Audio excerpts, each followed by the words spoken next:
سەیری کەن برایانی بەڕێزم،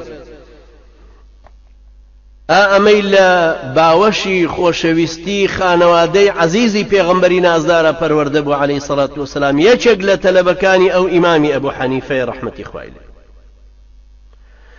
ئیمامی ئەبوو حەنیفەی بەڕێز، ئیمامی ئەبوو حەنیفە کێ؟ ئیمامی ئەبوو حەنیفە نوعمانی کوڕی ثابتە کە ئێستا زیاد لە 500 ملیۆن مسلمان شوێن کەوتووی ئەم ئیمامە بەڕێزە. ئیمامی ئەبوو حەنیفەی نوعمانی کوڕی ثابت کە پێوترێ بە ئەبوو حەنیفە ئیمامی ئەعزەم، ساڵی 80 کۆچی لە کوفە لەدایک، ئەسڵی ئەگەڕێتەوە بۆ ئەفغانستان. ئەو زەمانەی ئەو لەدایک بوو سەردەمی عەبدولمەلیکی کوڕی مەڕوان بوو کە بە گەنجێتی تەلەبەی حەسەنی بەسری بوو. زەمان هێشتا ساڵح بوو. ئەم گەنجە هەر لە سەرەتای دینداری و ئیمانداریەوە.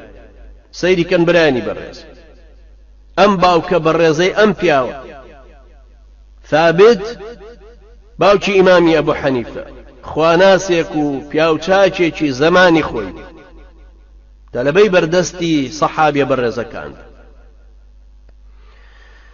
ڕۆژێک لە کەناری باخێکە ڕووبارێکی بچووک سێوێکی هێنا، سێوەکەی هەڵگرتەوە قەپاڵێکی لەدا و خواردی، بەڵام دوایی وتی ئەم سێوە بە چ مافێک بووە بە مافیمە. گەڕایەوە بەسەر کانیاوەکە، بەسەر ڕووبارەکەیە گەڕایەوە هەتاکو چووەوە سەر باخەکە و خاوەن باخەکەی دۆزیەوە. بە کابرای خاوەن باخی ودوتی ئەم سێوەم خواردووە، کەوتۆتە خوارەوە ئاویش هێناوێت، گەردنم ئازاکە. فەرمووی دیارە پیاوێکی باشی، منیش نامەوێ هەروە گەردنت ئازاکە. تۆ ژنت هەیە؟ وتی نەخێر. وتی باشە، کچێکم هەیە بدەمێ، ڕازی بە پێی، بەڵام شەلە، کوێرە، کەڕە، لاڵە، بەم شێوەیە قبوڵیشت بێ با لێتمارە ئەکەم. ثابت سەری هێنا و بردو ئەفەرمێ بیرم لێ کردەوتم یا ڕەبی خوایە، خۆ مارەکردنی ئەم ئافرەتە نقصانە مەنعی ئەوەم ناکە کە ئافرەتێکی کەش مارەکەم، بەڵام خوایە هەتا ماوم لە خزمەتی ئابم و لەبەر خاتری تۆ خوایە ئەو ئافرەتە کە مادام حاڵی وابێ من مارەیەکەم و خزمەتیەکەم. ئەڵێ ڕازی بووم. پیاوە منی لەگەڵ خۆی بردەوە، مەجلیسیان ئامادە کرد و ئافرەتەی لێمارە کردو. دوایی یارمەتیشیان دام و تەکبیری ماڵ پێکەوە نانم کرد. وەختێک شەوی زاوایەتی ئافرەتیان لە ماڵەوە دانابوو لە ژوورەکە و من چوومە ژوورێ، 1001 غای لە بەدڵما هات. چۆن ڕەفتاری لەگەڵ، چۆن سەلامی لێ، چۆن تێیگەێنم دوورکان نوێژی سونەتم لەگەڵ بکە، ئاخۆ چۆن بێ. ثابت فەرمێ لەگەڵ دەرگاکەم کردەوە چوومە ژوورەوە وتم ئەسەلام عەلەیکم. ئافرەتێکی شۆخ و شەنگ هەستایە سەر پێ وتی وعەلەیکم السەلام ورحمەت الله وبەرەکاتوه. من خێزانەکەی تۆ. هات بەرەو پیرم، بینیم ئافرەتێکی جوان، جۆچکەی ساغە، زمانی ساغە، قاچی ساغە، هەموو گیانی ساغە. وتم ئەی بۆ باوکە دوای بە من وت. وتی ئاخر ئەگەر خوا لێم قبوڵ کە من گوێم بۆ شتی حرام نەگرتووە، کەڕم لە ئاستی حرامە، لاڵم لە ئاستی وتنی حرامە، بەم دوو پێیانە بۆ حرامێک نەچووم. ثابتە فەرمێ بەڕاستی خێر و بەرەکەتێکی زۆر گەورەم دەست کرد.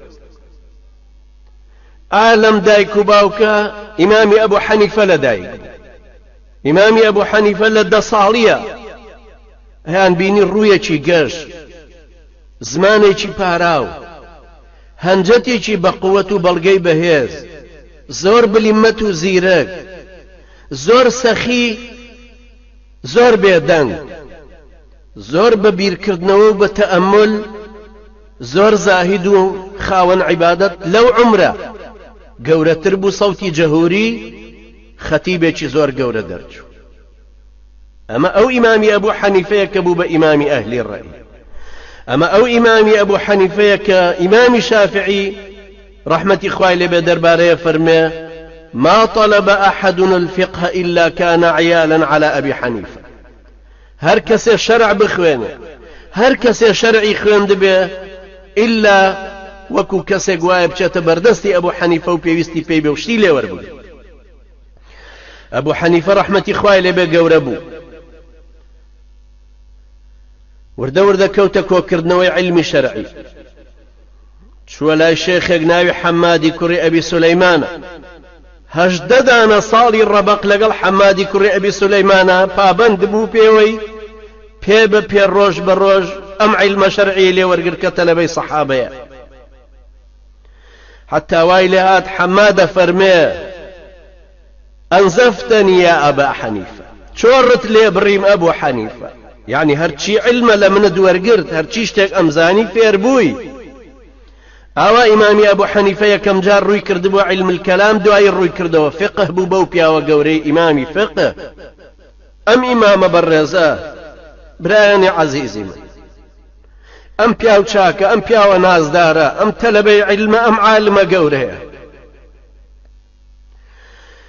لەو شوێنەی کە دفن کرا، لەو شوێنەی کە ئەمری خوای کرد دوایەوەی لە زیندان هێنایەنە دەرێ، لەو شوێنەی کە دفن کرا 7,000 جاری قورئان ختم کردبوو لە شوێنی خۆیان،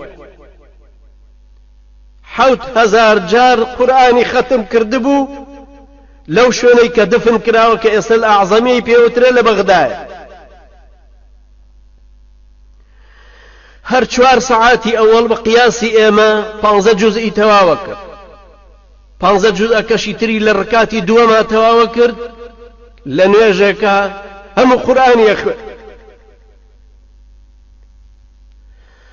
ئەم ئیمامە گەورە خوا ناسە تاجرێکی زۆر گەورە بوو، تاجرێکی زۆر گەورە بوو لە کوفەوە پێستەی ئەنارد بۆ شەریکەکەی لە مەدینە، 200 پێستەی نارد. خبریدا بە شەریکەکەی وتی پێستەیەکیان کونە، لە کاتی فرۆشتنیا بە خاوەنەکەی بڵێ بەو کەسەی ئەیکڕێ، بە کڕیارەکە بڵێ، بەڵام قەدەرەن شەریکەکەی بیری چوو. ئیمامی ئەبوو حەنیفە فەرمووی هەردوو سەدەکەی کە بە سەدەقە ئەگەر ناشیکەی حسەی من هیچی تیانە بێ هەمووی کە بە سەدەقە لەبەرەوەی خوای گەورە لەو حرامە بە دوورمان کە. زۆر دەوڵەمەند، زۆر بەلیغ، زۆر قسەزان، زۆر عالم، ساحەبی شەو نوێژێکی وا شەوی وا هەبوو یەک ئایەتی ئەخوێند هەتاکو فەجر هەر ئەوە ئایەتەی تکرارە کرد. ئەم عالمە گەورە ئیمامە بەڕێزە ئەبوو جەعفەری مەنسوور کە خەلیفە بوو سوێندی لێ خواروتی ئەبێ ببی بە قازی قەزاوە دووەربگری، ببە بەکار بەدەستی دەوڵەت. قازی لە وەزیر گەورەتر بوو، وتی نابم، وتی من نابم بە قازی لە کاربەدەستی دەستگایەک دەسەڵاتێک سیستمێک نابم ئەو هەموو زوڵمەی لە گەردن نابێ. ئەبوو جەعفەری مەنسوور بانجی کرد ناردی بە شوێناو هێنایان، وتیان هەرە بێ قەزاوەتەکە وەرگری، وتی وەری ناگرم.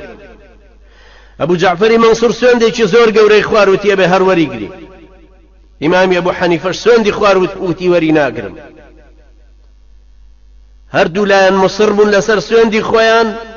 ئیمامی ئەبوو حەنیفە پێی وتی تۆ ساحەبی دەست و سەولەجان، ساحەبی کوتەک و لێدان و زیندان، منیش ساحەبی ئیرادەیەکی خواناسی و عالمێکی خواناس، ئەوە من وەری ناگرم بۆ تۆ نابم بە هیچ کار بەدەستێ.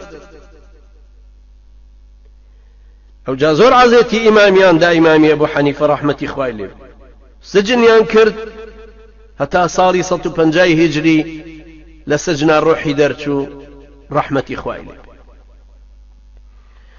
ئەم ئیمامە بەڕێزە ئیمامی ئەبوو حەنیفە ڕەحمەتی خوای لێ بێ کە ئەو هەموو جارەی ئەو قورئانە ختمە کرد لەو شوێنەیە، ساحەبی ئەو هەموو شەو نوێژە بە ڕۆژ بە ڕۆژوو بە شەو شەو نوێژ هەمیشە لە خزمەت قورئانە، چ زەخیرەیەکی داناوە بۆ قیامەتی خۆی. هەر وەختێ لە سپێدەی ساڵحانە گوێیان لێ ڕاگر سەیرەکەن لە سوجدەیە لە دوعایە دەستی هەڵبڕیوە و دوعاکە و نزاکەوە پاڕێتەوە کە ڕۆژی جەها دەکەوتەوە سەر تیجارەتەکەی خۆی کەس لەو سەر ڕاستتر نەبوو قازانجەکەی چەندین بەرابەر بوو هەر وەختی حسابی قازانجەکەی خۆیە کرد هەموو حسابێکی فەقیر و هەژاران و ڕەش و ڕووتەکانیە کرد پێشەوەی هیچ شتێ بە ماڵ و مناڵەکەی خۆی دانا ئەمە ئیمامی ئەبوو حەنیفە ئیمامی ئەبوو حەنیفەی ڕەحمەتی شەوێکیان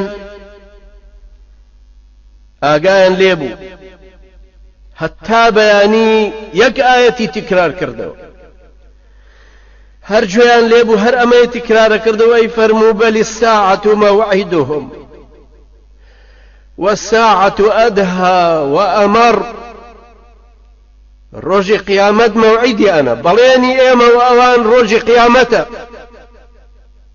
قیامەتیش تاڵترە قیامەت سەختترە ئیمامی ئەبوو حەنیفە ڕەحمەتی خوای لێبێ هەر ئەم ئایەتەی تکرارە کردەوە و ئەگریا و بە خوشوعێکی زۆرەوە هەنیسکی ئەدا و ئەم ئایەتەی تکرارە کردەوە هەتاکو ئەو لەحظەی کە بانگی بەیانی درا ئەنجا بینیان چووە ڕکوع بۆی زووتر نوێژەکەی تەواو کرد